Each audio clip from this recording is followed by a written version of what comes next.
Subhanallah wa bihamdihi adada khalqihi ridha nafsihi zinata arshihi wa idada kalimatihi. Asyhadu an la ilaha illallah wahdahu la syarika lah wa asyhadu anna sayyidana wa nabiyyana Muhammadan abduhu wa rasuluhu la nabiyya ba'dah. Allahumma salli wa sallim ala sayyidina Muhammad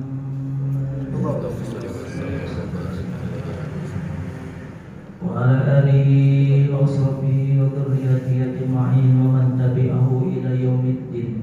Rabbi a'udzu bika min hamazati syayatin wa a'udzu bika rabbi an yahdurun. Rabbi shrah li sadri wa yassir li amri wahlul 'uqdatam min lisani yafqahu qawli. Qalu subhanaka la ilma lana illa ma 'allamtana innaka antal alimul hakim. La haula wa la quwwata illa billahil aliyyil azim. Apa kabar ayah, sehat? Alhamdulillah. Bahagia, cerah selalu. Insyaallah. Asam uratnya udah mulai membaik.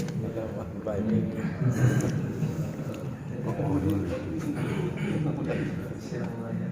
Banyak-banyak duduk dan majelis, insyaallah asam urat tabur. Amin. Yang sama-sama kita muliakan orang tua, para sesepuh, para tokoh agama, tokoh adat, RT, RW, tokoh agama, para guru, para asatidzah, para hambari, para imam, para ketua DKM, para pengurus, ketua bidang dakwah, Ustaz Budi. Mudah-mudahan beliau selalu sehat dan ayah-ayah, khusus ketua DKM. Mudah-mudahan selalu dalam lindungan dan bimbingan kasih sayang Allah Subhanahu wa Ta'ala. Ayah dan ibu, insyaallah di subuh yang mulia ini tandanya Allah sedang membelai hati kita. Tandanya Allah sedang memeluk kita. Tandanya Allah sedang rindu kepada kita. Salah satu tandanya Allah kangen sama kita kalau di tengah kenikmatan menuruti hawa nafsu, tiba-tiba kita dihadapkan untuk tidur jam 9, kemudian jam 1 kebangun. Itu tandanya Allah itu kangen. Apa yang harus kita lakukan? Pertama berdoa, hadis Nabi, la ilaha illallah wahdahu la syarikalah, lahul mulku wa lahul hamdu wa huwa ala kulli syai'in qadir. Subhanallah walhamdulillah wa la ilaha illallah Allahu akbar. Allahumma ighfirli. Seketika itu juga dosanya diampuni oleh Allah Subhanahu wa Ta'ala. Itu kalau kebangun jam 1 itu langsung berdoa. Beda kalau kebangun langsung lihat HP ke kamar mandi, tidur lagi, itu beda. Bangun jam 1, jam 2 udah mau tidur jam 3. Ya, akhirnya tidur lagi, itu gak jadi. Yang kedua, itu Allah itu kangen sebenarnya. Udah bangun sholat tahajud, gak perlu banyak juga, ngantuk 2 rakaat aja tidur lagi. Allah itu pengen bercengkrama dengan kita. Yang kedua, tanda Allah rindu sama kita itu subuh-subuh gelap-gelap, dingin-dingin, ngantuk-ngantuk, jalan-jalan jauh, bahkan hujan, bahkan kemarau, Allah sempatkan kita untuk beribadah ke masjid, ke surau, ke mushola. Banyak orang di waktu yang sama, jam yang sama, menit yang sama, hari yang sama, tapi masih nikmat tidur dengan kasur empuknya.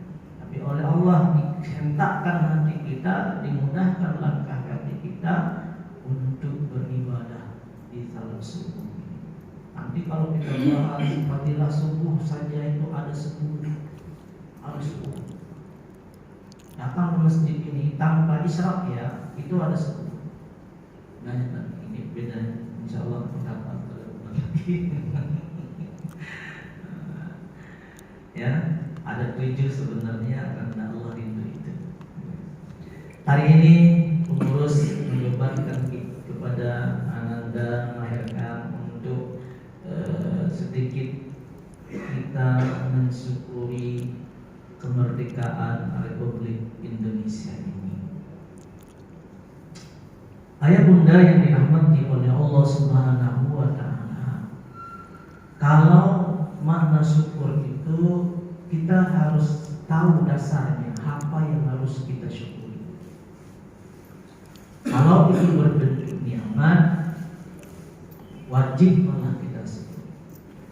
La in syakartum la azidannakum. Kalau berbentuk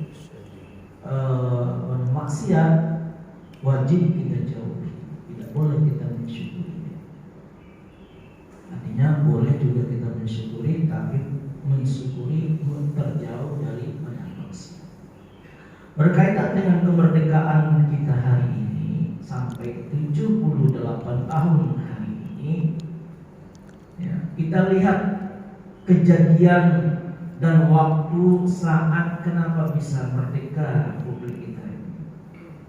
Pertama, banyak dorongan-dorongan dari negara-negara Islam, terutama dari Mesir. Yang kedua dari Palestina, supaya kita ini bebas berdiri di atas kaki sendiri. Maka para pejuang kita, terutama seorang pemuda yang bernama Bung Tomo di Surabaya, meminta izin kepada Hadrah Syekh Hasyim Asy'ari untuk mengumandangkan kalimat takbir supaya kita ini benar-benar terlepas dari punggungan Belanda itu. Yang kedua, ada seorang jenderal yang kurus rempeng tapi gagah, hatinya berwibawa. Siapa namanya? Jenderal Sudirman. Pada saat itu beliau sedang bergerilya di setengah hutan, berdoa kepada Allah Subhanahu wa Ta'ala supaya negeri kita ini bebaslah dari jajahan orang-orang Belanda laknatullah alaih.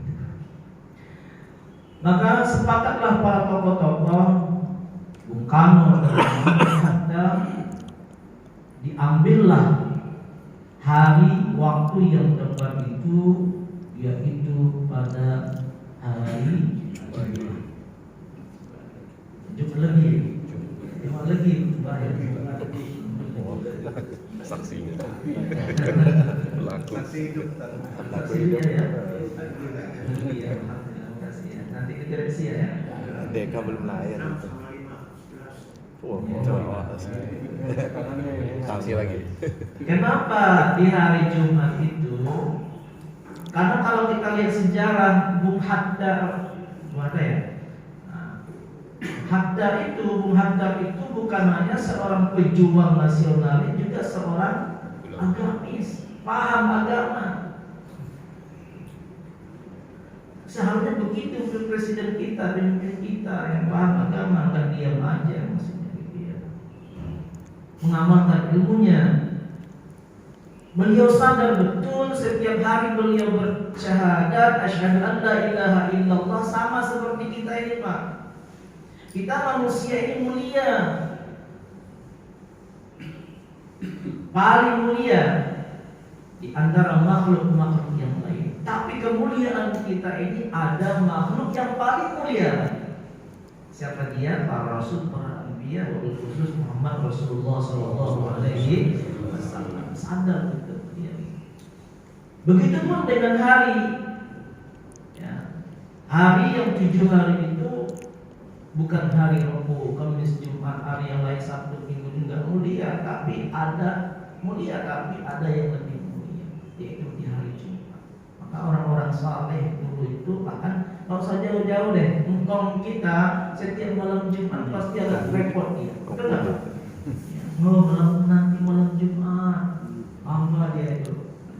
Ya kan? Dengan yasin, tahlil, atau kita itu ya. Malam Jumat. Ya. Kenapa malam Jumat itu? Karena Jumat itu ibarat kertas putih ataupun cermin yang jernih, di tengah cermin itu ada retak. Kelihatan retak itu. Cermin ini tidak sempurna. Artinya ada retaknya. Begitupun Jumat ini ibarat cermin yang retak itu, di tengah Jumat itu ada satu waktu yang dimana waktu itu sangat mustajab. Apapun yang kita lakukan, kebaikan dan keburukan pasti nyampe ke apa? Sidratul Muntaha. Pasti nyampe ke Allah Subhanahu wa taala. Ada ulama berpendapat kapan waktunya? Antara bisahur, yaitu menjelang subuh. Itu waktu mustajab di hari Jumat. Ya. Sama seperti kita sholat berjamaah. Sholat berjamaah yang paling bagus itu subuh Jumat. Sejumat dulu. Subuh Jumat, kemudian subuh yang lain. Yang kedua Isya. Yang ketiga Asar. Yang keempat Zuhur. Yang kelima Maghrib. Kalau Maghrib yang paling kecil seduli. Tapi anehnya kita yang paling kecil yang ramai. Iya betul. Paling kecil ramai, paling apa? Subuh Jumat, subuh hari biasa, Isya, Asar, Zuhur, Maghrib. Nah, di hari Jumat itu kata para ulama sepakat, 4 mazhab juga tahu betul itu. Ada yang berpendapat menjelang subuh, ada yang berpendapat antara 2 khutbah dan imam duduk. Itu doa mustajab. Makanya Imam As-Sayyuti itu memerintahkan kita membaca surat Qul Huwallahu Ahad, bukan selawat sebenarnya, baca Qul Huwallahu Ahad ataupun berdoa. Yang ketiga, kapan lagi? Ketika setelah qomat azan Jumat itu, kan lagi rapi-rapi tuh, ngomong-ngomong sudah mulai ngomong Rasulullah berdiri lagi imam itu nggak lama-lama. Ada ulama berpendapat itu, dan ada juga yang ulama berpendapat menjelang apa? Setelah ba'da asar sampai waktu itu diincar. Nah, Bung Hatta paham itu, dia ini berharap itu, berharap ngomong sama Soekarno hari Jumat saja. Oke, karena kita berharap hari mustajab, hari yang mulia, penghulu hari, berharap hari ini benar-benar dapat amin dari doa-doa kita. Kan terbukti di museum kita di Jakarta itu, selesai Soekarno dan Hatta menaikkan bendera itu, tangannya mengangkat doa kepada Allah Subhanahu wa taala. Yang kedua, bukan hari Jumat yang diambil itu, tapi juga terjadi di dalam bulan Ramadan. Cari bulan Ramadan. Tapi bukan pertama Ramadan. Dicarilah di 9 hari Ramadan tahun 1364. Artinya mereka berdoa dulu, 9 hari berdoa kepada Allah supaya sempurna nanti kemerdekaan. Berharap Muhammad Hatta itu ada 2 kemuliaan, yaitu kemuliaan hari Jumat Sayyidul Ayyam dan juga kemuliaan di bulan suci Ramadan. Kenapa di bulan Ramadan? Bung Hatta juga tahu hadis Rasulullah SAW, as-shaim hatta yuftir, orang yang berpuasa itu doanya mustajab. Ya, orang yang berpuasa, kita kalau berpuasa Senin Kamis itu insyaallah mulut kita itu tajam berpuasa. Ini yang harus kita sadari. Jadi selesai mereka itu menaikkan bendera, mereka berdoa kepada Allah Subhanahu wa taala, berharap sama seperti doanya Nabi Ibrahim alaihissalatu wassalam ketika sampai ke Mekah. Apa doanya? Rabbi ja'alni hadzal balada aminan wadhkur ahla. Kata Nabi Ibrahim, ya Allah, Rabbi ja'alni hadzal balada aminan, jadikanlah negeri Mekah ini aman sentosa, wardhuk ahlahu minas samarat, beri kepada penduduknya buah-buah yang segar. Cerdasnya Nabi Ibrahim tidak meminta pohon yang rindang, tapi langsung diminta buahnya. Coba kita ayat, ketika kita haji dan umroh itu pasti makan pagi sarapan pagi saja sudah banyak buah-buahan. Dari mana itu?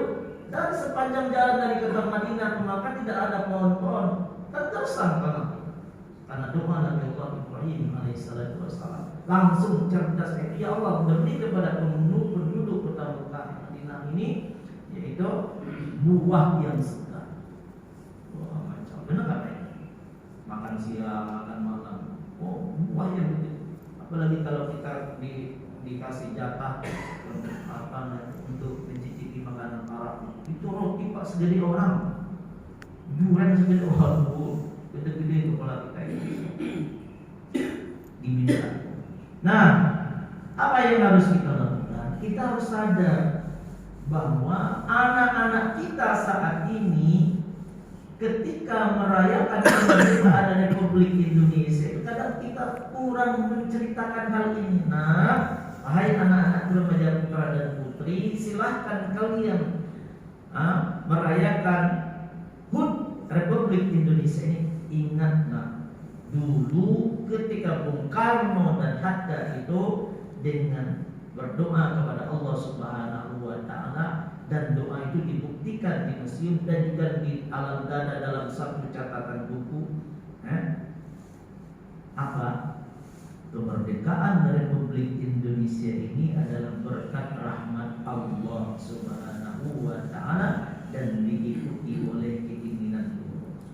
Nyadar.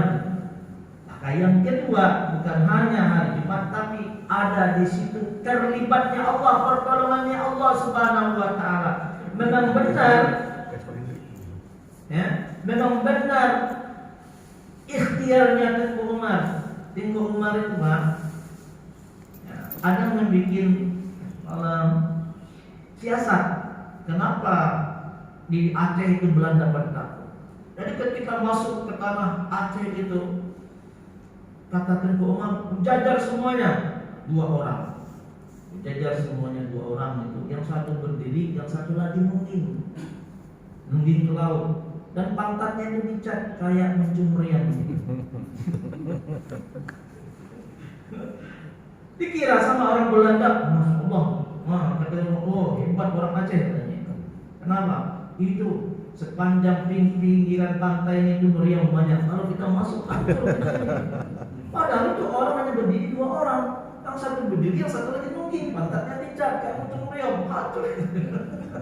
Itu siasatnya Tengku Umar. Yang kedua siasat Tengku Umar itu pura-pura jadi pengkhianat. Masuklah, nyerah kepada Belanda. Udah, saya mau melatih pasukan-pasukan kalian. Dengan catatan, saya bawa pasukan satu komando misalnya 30 orang. Tapi itu bukan di sini, masuk hutan biar tahu medan yang ada di tanah di Aceh. Dibawa oleh Tengku Umar ke tengah hutan, tapi Tengku Umar ini cerdas, satu-satu dihabisin. Ya, ada lapor, gugur semuanya. Apa tujuan Tengku Umar itu? Untuk mengambil senjata. Makanya Tengku Umar itu wafatnya dengan dikhianati oleh orang Aceh sendiri. Yang membunuh Tengku Umar bukan Belanda, tapi pengkhianat. Tahu siasat Tengku Umar seperti itu ya. Bersembunyi di sini. Ternyata selama ini pasukan Belanda yang diajak ke tengah hutan itu begini caranya. Tengku Umar itu ditusuk di tengah hutan dengan orang Aceh sendiri. Nah, ya. Yang harus kita sadari kepada anak-anak remaja kita itu seperti itu. Nah, kemerdekaan Republik Indonesia ini ingat, dijadikan pada hari Jumat di bulan Ramadan, di situ ada rahmat Allah dan syukurnya Muhammad Hatta dan Soekarno dan Muhammad Hatta itu berdoa kepada Allah Subhanahu wa Ta'ala. Tapi sayang disayang saya. Tapi alhamdulillah akhir-akhir ini Ustaz Budi udah banyak itu. Tadi Ustaz Budi bilang juga tadi malam nyampe Yasinan ya. Yasinan sampai jam dulu Pak. Malam-malam jam 17 itu apa yang terjadi? Malam 5 tahun belakang berapa tahun malam ada keyboard tunggal, nyanyi dangdut, berteriak-teriak. Astagfirullahaladzim. Ada lagi Pak yang aneh Pak. Siangnya ibu-ibu pakai celana apa itu? Jepitin timun. Budak-budak. Ya. Itu bikin nangis para leluhur kita anak cucunya seperti ini. Tahukah kita filosofinya ketika kita anak-anak kita manjat pinang itu pada sebenarnya Belanda ketawa ketiwi, bodoh banget orang Indonesia hanya mencari kerupuk di ujung pohon pinang, kepalanya diinjak, tubuhnya diinjak. Itu kan idenya Belanda. Karena Belanda boleh kalian merdeka, tapi kalian harus ada hiburan. Hiburannya apa? Panjat pinang. Dan itu ditonton oleh para pembesar-besar Belanda. Begitupun dengan balap karung Pak. Filosofinya balap karung itu apa? Kita terbelenggu. Ya, memang aneh, memang kita dibikin ketawa, lucu. Tapi filosofinya apa? Kita nggak bisa bergerak, hanya bergerak kaki saja. Yang kuat itulah yang dapat, yang mana, yang tinggi, yang bisa, yang lemah, yang tak berdaya, apa ya? Nggak bisa dapat apa. Ini yang harus kita sadar. Kita ajari kepada anak-anak lakukan kalau memang kemerdekaan. Bukan artinya merayakan kemerdekaan seperti tidak boleh. Hiburan boleh, silakan, tidak apa-apa. Ya. Cobalah sampai sekarang ini. Tadi malam ada lagi saya lihat video. Itu digantung buah, ditutup mata, kemudian dicium, dimakan, cari, kemudian diangkat. Ada yang iseng, diambil buahnya itu, kemudian beradu mulut lah antara laki sama perempuan lain. Ini kan mendidik, ini kan mengilang pendidikan. Artinya apa? Syukurnya casing, tapi di dalamnya adalah kufur.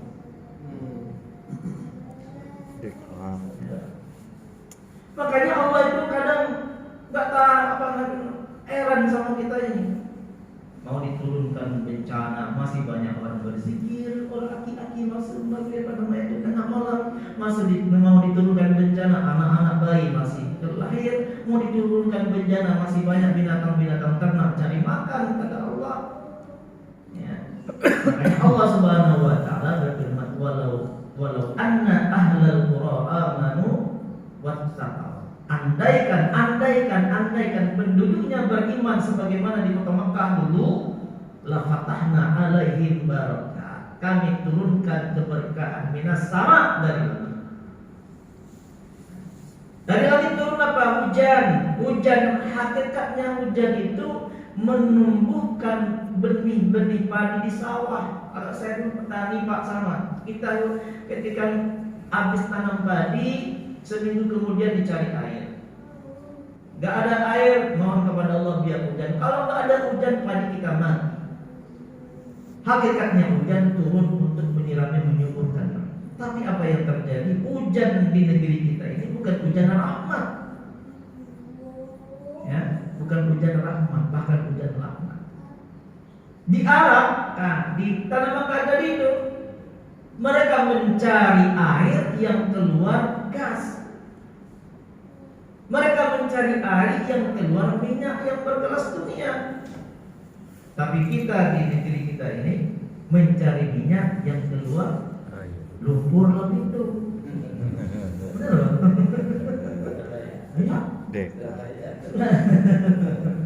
Yang kita mencari minyak, masya Allah. Dan anehnya kekayaan kita di bumi kita ini, Masya Allah tabarakallah.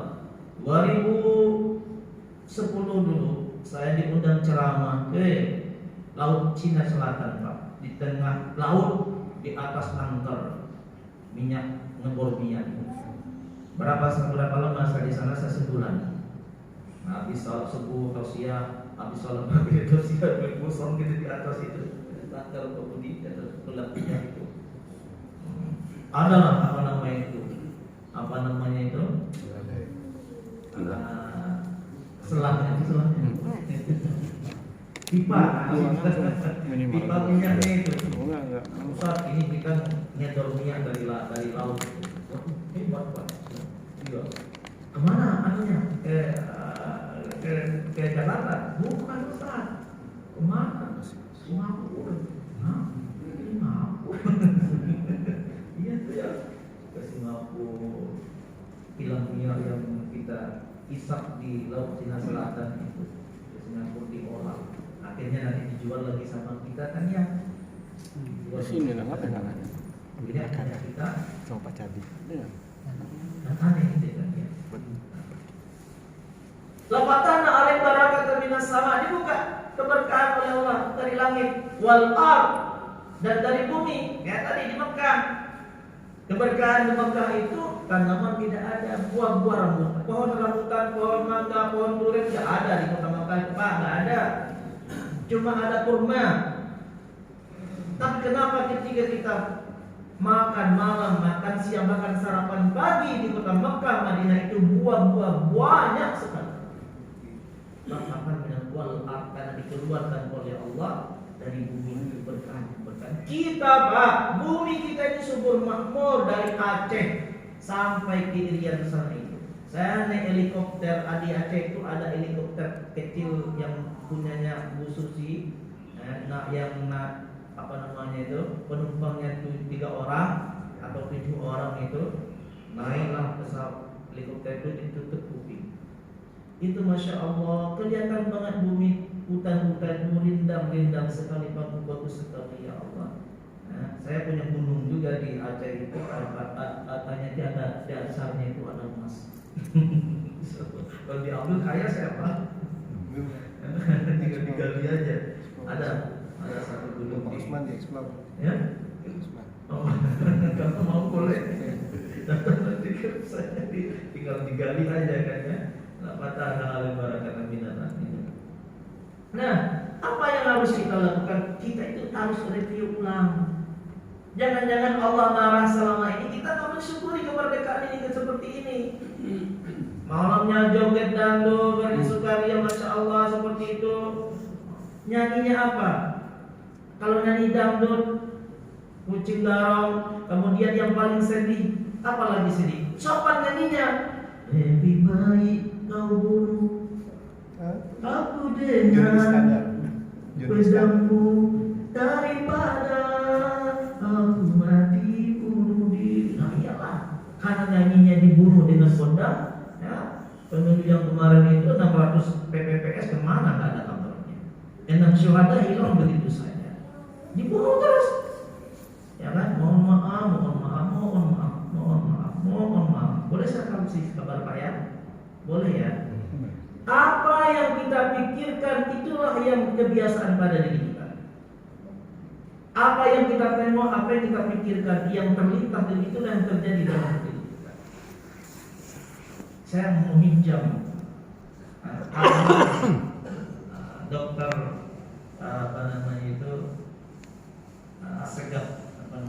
Faisal Assegaf, kata beliau, karena dasar dulu kita itu kita melihat dari gorong-gorong, katanya itu dari gorong-gorong akan terjadi sekarang ini ya, seperti inilah kita rasakan. Karena kita nggak mau tahu ya, sifat kita orang Indonesia ini cuek kayak bebek. Itu nggak Pak? Cuek. Yang penting bisa makan, yang penting bisa tidur. Kita tak memikir anak cucu kita ke depannya. Bagaimana kita bisa merdeka hari ini saja? Bagaimana? Karena malu kita juga merdeka. Pokoknya kalau kita merdeka. Hari ini Pak Mono, hari ini anak-anak kita ketawa ke TV, baru lepas ketawanya karena yang balap karung, karena sepak bola, karena banyak pinang. Kita ngelihat kemerdekaan bebas mereka. Alhamdulillah senang hati kita. Tapi tahukah kita di tanggal 18 sampai setahun kemudian dia sudah memikul utang negara 7.008 berapa triliun. Itu utang negara. Betul lah, belum lagi utang pribadi Pak. Karena kita ini gengsi, uang, motor, pengen kelihatan motor bebas, motor besar, motor gede, biar bagus nggak apa-apa kredit. Mobil kredit, rumah kredit. Mohon maaf ya, mohon maaf. Bahkan ibadah juga kredit. Ibadah apa? Haji. Kita awal kalau haji nggak apa-apa, berangkat dulu nanti dibayar. Ini merusak Pak. Coba lihat di dalam surah Al-Baqarah itu ayat yang paling besar, yang paling panjang adalah tentang hutang Pak. Guru saya pernah ngomong, ketika seseorang berhutang itu dia punya dua kaki. Ketika seseorang punya hutang, maka satu kakinya sudah masuk ke dalam neraka jahanam. Satu kaki di luar. Kalau bisa selamat, apalagi seperti kredit sekarang ini. Anak apalagi yang baru sekarang pinjol, anak-anak remaja kita. Saya punya santri, banyak suku punya santri. Udah melapor, Abi saya pinjol, jangan. Anak santri dah pinjol begitu Pak. Ya. Lalu gimana kita harus merdeka? Orang apalagi masalah utang Pak. Utang itu bukan hanya terpasung di dunia, tapi terpasung dunia dan akhirat. Bukan hanya jiwanya, tapi hatinya, tapi pemikirannya, tapi rohnya, tapi jasadnya. Tanggal 15 jatuh tempo, tanggal 10 sudah diingat. Itu enggak Pak? Tanggal 15 nih. Bukan hanya yang berutang Pak, tapi juga yang saudara dekat yang kamu dengar? Saudara dekat. Kan ada kalau minjam itu kan begitu kan ya. Siapa saudara dekat, siapa yang bisa dihubungi. Itu juga punya gara-gara utang. Dan bahkan Pak, misal contoh mudah-mudahan nggak kejadian. Kan mencontohkan saya. Si A sama si B, sahabat dekat, makan bersama, tidur sekarang bisnis bersama, tapi kalau sudah terlibat utang, bisa hancur persahabatan ini. Saudara kandung, saudara kandung kakak beradik, kalau sudah terlibat utang bisa terhancur antara kakak dengan beradik. Makanya kalau boleh Pak, kita punya sahabat yang paling dekat, ya sesusah-susahnya kita jangan pernah berutang Pak. Sampaikan kepada anak-anak remaja kita. Nah, sesusah-susahnya kamu di pondok, di pesantren, di perguruan tinggi, jangan pernah meminjam uang. Jangan pernah meminjam uang. Enggak ada Pak. Allah sudah jadikan wa ma min dabbatin fil ardi illa Allah ridha. Setiap artinya apa? Kalau kita masih dikasih nafas oleh Allah, pasti ada rezeki. Pasti ada. Paling-paling makan 1 jam sekali makan 2 malam. Sisanya cuma nanti kelihatan. Tiba-tiba Allah datang. Makanya di dalam hidup itu kata Allah Subhanahu wa taala, ada yang diberi oleh Allah Subhanahu wa taala makan asbab itu kamu hidup boleh. Hidup itu mencari makan kamu dengan asbab. Apa asbab? Ya, usaha, ikhtiar dan berdagang, petani dan sebagainya. Ada juga orang yang hidupnya bukan makan asbab, tapi makan tajrid. Apa makan tajrid? Dia nggak punya usaha, Pak. Nggak ada usaha, nggak berdagang, nggak berbisnis, nggak ada, nggak pegawai, nggak. Dia makan tajrid. Apa usahanya? Satu, tentu punya waris yang banyak. Yang kedua, ibadahnya hebat. Salat berjamaah nggak pernah putus. Saya yakin ayah-ayah ini makan tajrid ini Pak. Benar nggak Pak? ke masjid insya Allah. Apa? Ke masjid, sholat berjamaah, pulang ke rumah, nanti pulang ke rumah sholat duha, kan? Habis sholat duha, sarapan, istirahat sebentar, ngaji lagi. Nanti waktu zuhur siap-siap ke masjid. Kata anaknya yang nomor pertama, ayah nggak perlu ribut-ribut lagi, ayah nggak perlu repot-repot lagi, tinggal di rumah saya aja, mak tinggal di rumah saya aja.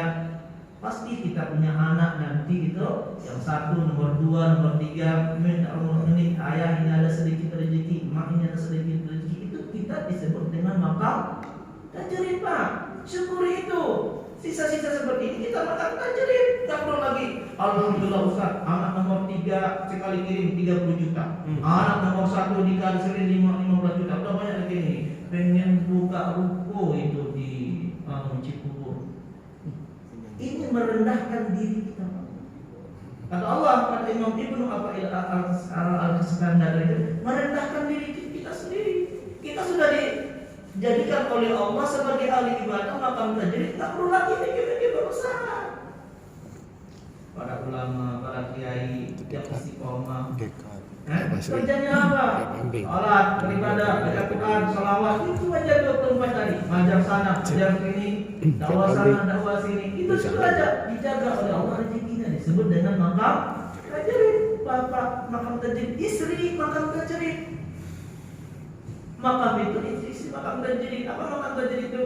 Neng, sayang, mama, umi, tak perlu kerja, jaga anak saja. Rawat rumah, ayahnya rezeki, kebutuhan rumah tangga berapa sekian, itu disebut dengan makam. Ketika kita istri sudah banyak rekeningnya, sudah banyak tabungannya, bilang sama Pak suami, ya, Neng kepengen buka usaha biar bisa bantu ayah, sama merendahkan dirinya di hadapan Allah Subhanahu wa taala. Begitupun kita ini sudah ditetapkan oleh Allah makam tajrid, udah nikmati aja. Ya, nikmati beribadah kepada Allah, sempurnakan ibadah kita kepada Allah. Wa ma khalaqal jinna wal insa illa liya'budun. Nah, disitulah. Nah, bagaimana solusinya?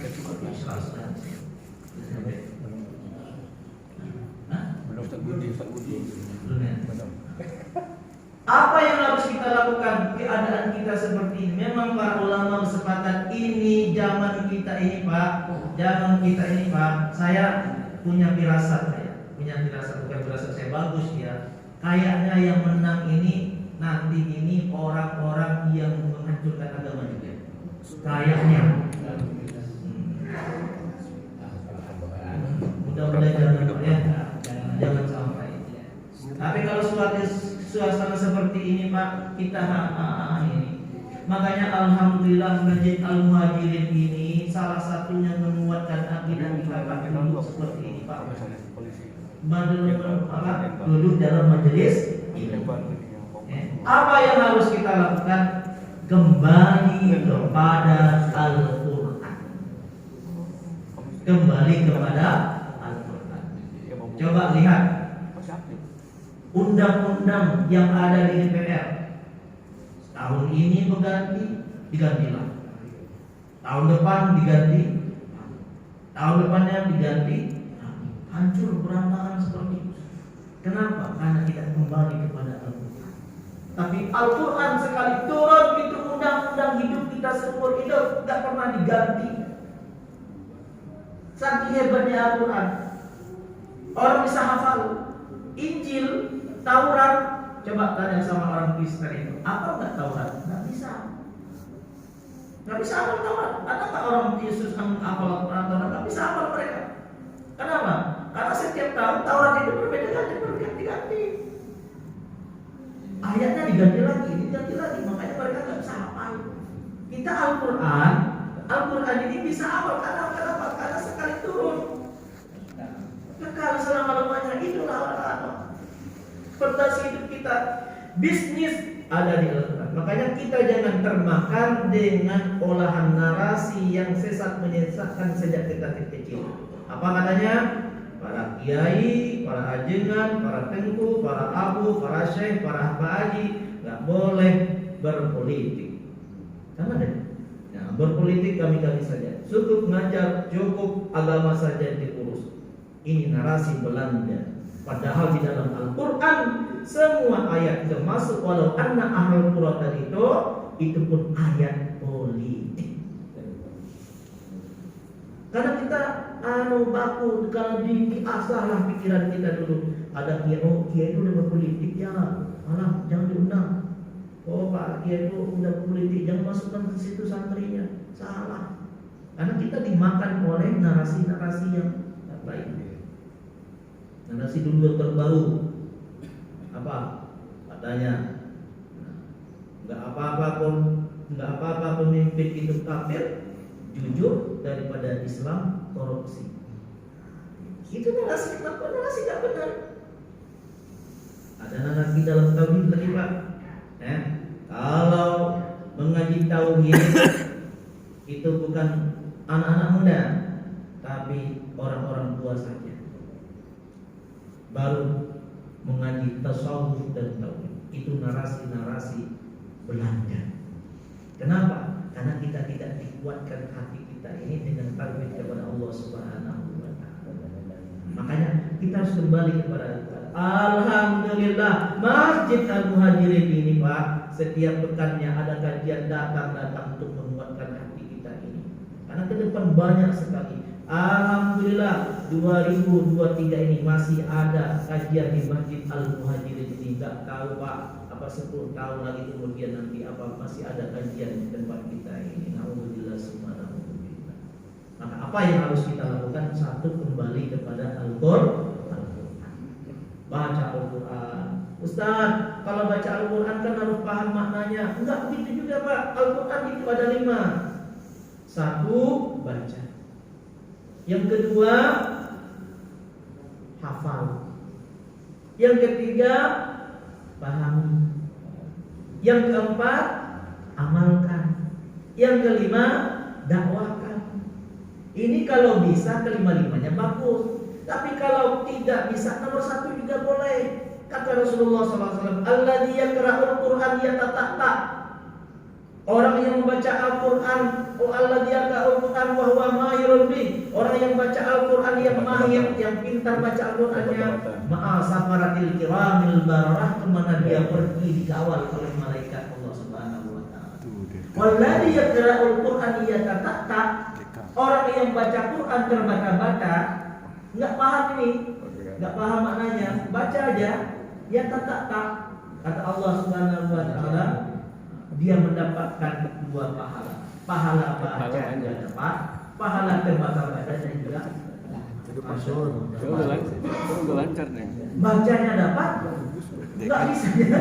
Deka jangan mundur. Nanti Deka. Baru kalau udah bisa pintar jangan paham dihafal.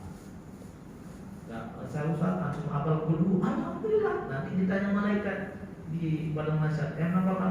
Qul huwallahu ahad, Allahu samad. Apa biarin aja. Udah, apa surah Al-Fatihah apa-apa. Ya kalau boleh Pak, kalau boleh pesan saya di sisa-sisa kita hidup ini, kalau boleh minimal hafal Yasin atau Al-Muluk. Al-Muluk itu bisa menyelamatkan kita di alam kubur. Minimal orang yang hafal, kata Rasulullah, siapa yang hafal di surat Al-Muluk itu, nanti jasadnya insya Allah nggak dimakan kecoa. Kecoanya jauh, apalagi kalau bisa hafal. Ya kalau nggak ya dibaca. Tapi dulu Pak, 2014 ada majalah Gatra. Nenek-nenek usianya 88 tahun, orang Kalimantan, hafal Al-Quran. Cucunya 12. Ditanyalah oleh Gatra, wartawan Gatra, kenapa bisa hafal? Kan sudah nenek-nenek. Ya saya hafal juga banyak. Jam 1 saya tidur, malam saya tidur, begitu bangun saya salat tahajud. Habis salat tahajud saya hafal enggak banyak, 3 ayat. Salat kemudian bebenah subuh, sama seperti kita beraktivitas, makan ngantar cucu berapa. Waktu itu masih PNS beliau itu masalah. Ya. sebelum pensiun gitu memang udah sempat juga menghafal Al-Quran, akhirnya udah hafal, bisa menghafal usia 8 usia pensiunnya dia. Anggap cucu masak melayani anak cucunya sama. Tapi kenapa? Karena ada kemauan. Tapi kalau kita Pak mau juga bisa, insya Allah. Misalnya Yasin, udah Yasin hafal nih. Besok Wal Qur'anil Hakim. Kalau bisa diulang 40 kali Wal Qur'anil Hakim, Wal Qur'anil Hakim, Wal Qur'anil Hakim. Dipanggil sama cucu. Lagi apa Wal Qur'anil Hakim, Wal Qur'anil Hakim, Wal Qur'anil Hakim. Iya, betul. Udah gitu aja itu. Yang penting dia hafal. Dan itu saja. Yang pertama tadi kembali kepada Al-Qur'an. Kembali kepada Al-Qur'an. Pertahankan akidah kita, perbanyak doa, perbanyak zikir, baik sangka kepada Allah, terus berdoa kepada Allah, Allah barzuqna imaman adila. Tapi memang benar negara kita ini sedang banyak ujiannya, banyak ujian, banyak musibahnya, banyak apanya lah. Kita bermohon Allah kepada Allah Subhanahu wa taala. Mudah-mudahan ke depan, kalau tadi malam Ustaz Budi bilang tadi malam mensyukuri kemerdekaan Republik Indonesia dengan membaca Yasin, tahun depan juga harus begitu. Ya. Bagaimana kita mensyukuri kemerdekaan Republik Indonesia ini dengan cara kita bersyukur kepada Allah. Ada kajian, ada tahlilan, ada Yasin, ada marhaban dan sebagainya, ada sansunan. Masalah hiburan anak-anak yang kecil-kecil ya silahkan, yang masih masuk dalam kategori tidak merusak akidah kita silahkan, tidak mengulangi salat. Tapi kalau kayak bintang itu kan dulu saya pernah ngikutin juga, mulai dari jam 11 gak kelar, jam 1, jam 3 gak kelar kan karena licin.